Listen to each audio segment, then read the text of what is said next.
If you think finding yourself is hard, wait till you have to get around to accepting who you actually are.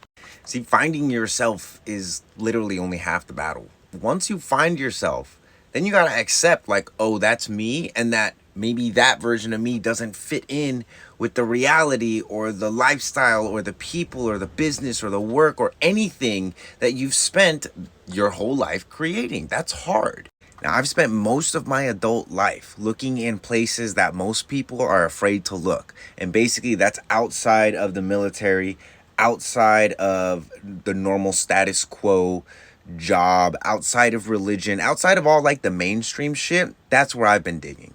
I've been through Reiki, I've been through sound healing, I've been through yoga, I've been through all kinds of shit. And my favorite that I've found so far is this little thing called human design. And human design is not only going to help you find yourself, it's going to make that process a lot more straightforward. It's going to save you a lot of money and time and energy, etc. But it's also going to help you actually accept who you are by being so insanely precise, it's almost scary. So if you want to find yourself, with the warning, here's how you do it. The link in my bio is going to take you to this page, ReikiMarco.com. All right here, enter in your information, click view your chart, and it's going to pull this up for you. This is a body graph. It's a mix of modern science and the oldest shit that we can find. Esoteric systems like astrology, I Ching, the Kabbalah, and the chakras too, which you've probably heard about chakras if you've been looking up how to find yourself.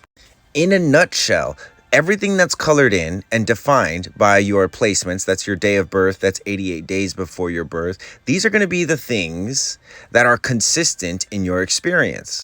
So those are called defined centers. Now, everything in white here is where you're undefined. This is areas where you're going to be empathic and you're going to be picking up stuff from other people.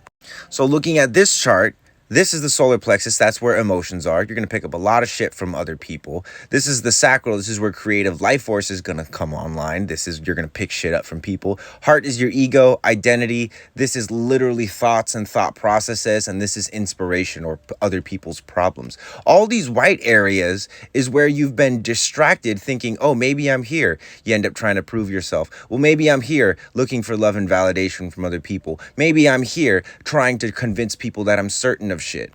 And all that time you spend trying to like convince people that spirit actually exists, or wanting love and validation from people that you may never get it from, or the time you spend processing the emotions of your like semi-spiritual friends or non-spiritual friends, that time is ill invested.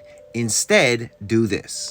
Look at what centers you have defined, and let's take some responsibility for those areas in our life. In this chart, this person has their own root pressure, meaning their own stress, their own timeline on when they want to go or how long they want to stay. They have their own splenic awareness, their own survival awareness. So if they don't feel safe somewhere, they ought to get themselves out of there and not wait for somebody to tell them what to do.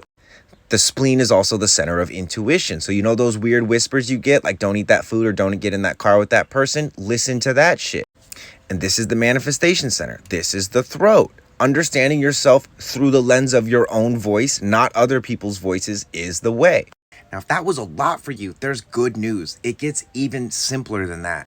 You go from the body graph over here to the information zone. You're looking at strategy and authority. Inform, splenic. The strategy is going to teach you how to use your energy properly, meaning that you're going to enter into things that are proper for you with people that actually acknowledge who you are and how you be. The inner authority is going to help you discern the difference between what the external authority wants, maybe what your mind wants, or what mom, dad, government, etc. wants from you, and what's actually best for you. Using these two things together are going to help you when you inevitably find yourself and have to go through the process of accepting yourself. They're going to help you connect with people who actually see you and you can actually be yourself with. And it's also going to help you get more comfortable with making decisions that are right for you, because let's be honest, that hasn't always been the way. Now, that's just the tip of the iceberg, strategy and authority when it comes to human design, but that's the bedrock. Now, if you want the skinny on all of the information that human design has to share with you, do this. Spend $20, invest into one of my reports, and I'll explain all these gates, all these channels, all of this stuff right here. And hopefully we can cut a couple years off of your learning curve. The link is in the bio, ReikiMarco.com.